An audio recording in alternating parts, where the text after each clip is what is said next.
Otto, how fares the realm? The realm? Oh, she's just fine. As long as you look past the fat storms out mother crystals and her skies are a roiling cesspit. And Gav? He's with your uncle in the Free Cities, helping Mid with her project.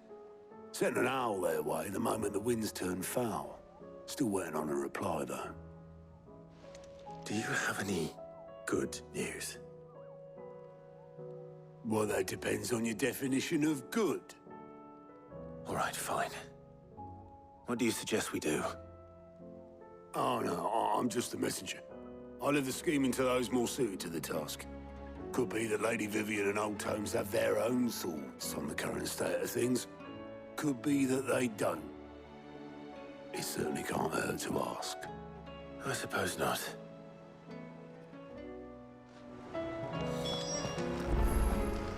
I see that every report that comes my way makes it into the hands of both Lady Vivian and the Norsemen. If anyone could... How is it that every one of your little excursions presages some inexplicable catastrophe? Not that you are to blame for the Dominion's fate. No one could have predicted the actions of the Crown Prince. I'm sorry I couldn't save your home. My countrymen are stronger than you think. A few toppled clock towers won't break their spirits. They'll be back on their feet in no time. I hope so. Look at us. Bluer than a pair of bog crabs. Tempting though it may be, sulking will not help us find a solution to this mess. You believe there's one to be found? I don't know. But I am certain we're more likely to find it if we first examine the facts.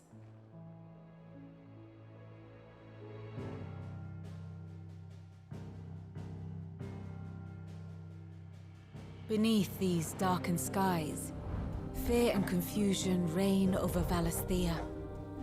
Oh, the lands around the fallen Mother Crystals had already begun to wilt for want of ether. But not like this. Crystals that filled wells and fueled furnaces, now nothing but pretty shards of rock. And those that hang from the people's necks cast nary a glimmer of light to keep the dark at bay. It is only a matter of time before the common folk convince themselves that the end of days is upon us. Yet I fear a swift end is more than we can hope for. While most of the world thirsts for ether, the remainder drowns in it, spawning Akashic in droves. And amidst the hordes of mindless beasts, with magics as like to fail as function, even the strongest nation would falter.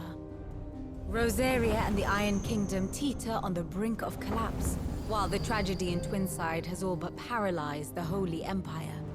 Dalmekia fares little better. Rumor has it the ministers fled the capital after the fall of Drake's Fang, leaving their beloved republic to crumble. Waloed, meanwhile, moves in earnest. The Einherjar has been sighted off-storm. The world, in short, is in chaos. It would seem our civilization was nothing but a castle of sand, to be washed away at the whim of the waves.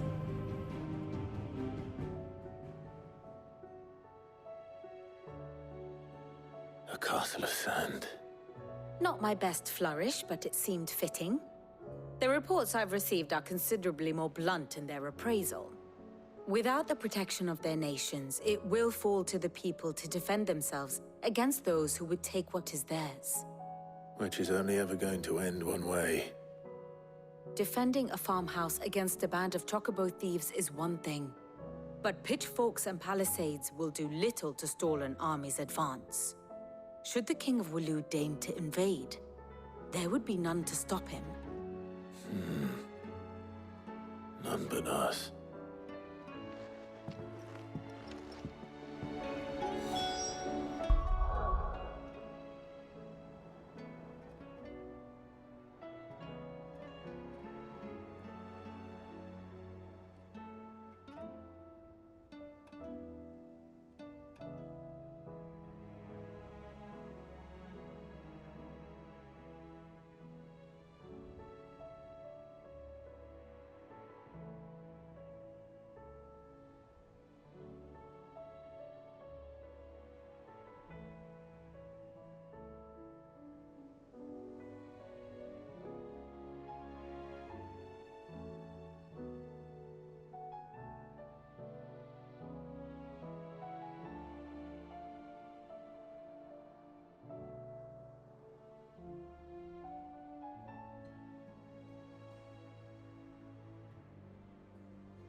Ivan's newest dish is a must.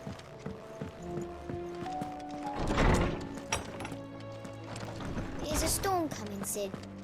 Will there be thunder? Let me guess. You're here about the skies. Is there anything you don't know, Lawsman? It doesn't take a court astrologer to augur the obvious. As for what has disturbed the heavens, that, I believe, is a question the Fallen might be better placed to answer than I. And on the sixth day did the gods tear the sun from the firmament, visiting darkness upon their prideful sons and daughters. But I dare say you remember your childhood lessons on the sins of Zemeckis only too well. You think they're connected? That Ultima was one of the gods responsible? Well, he has certainly exhibited powers that we mortals would associate with the divine. There is nothing divine about him. But he wouldn't be the first god of whom that could be said, now would he? Yet for all the fairy tales that tell of the sins, there is almost nothing in the way of actual historical accounts. Had I the Journal of Moss the Chronicler, I may have been able to tell you more, but alas, I fear all remaining copies have been lost to time.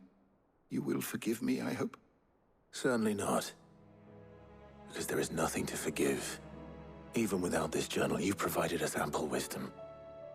And we will always be grateful for it. Perhaps Otto will be more inclined to share his thoughts when he hears what the others had to say.